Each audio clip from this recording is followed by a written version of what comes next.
ওনার চাচু ওনাকে টাকা দিয়েছে, সেই টাকা পকেটে রাখছে। এখন বলে চলো মাম্মা আর আপু তোমাদের আইসক্রিম কিনে দিব। কয় টাকা?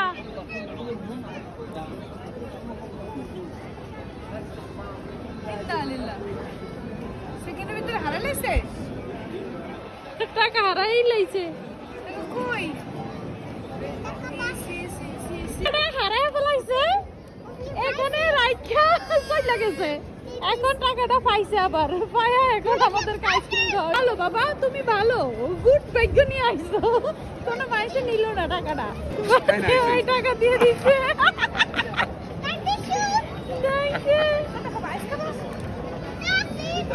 টাকাটা আগে লোকটারে দিয়ে দিছে।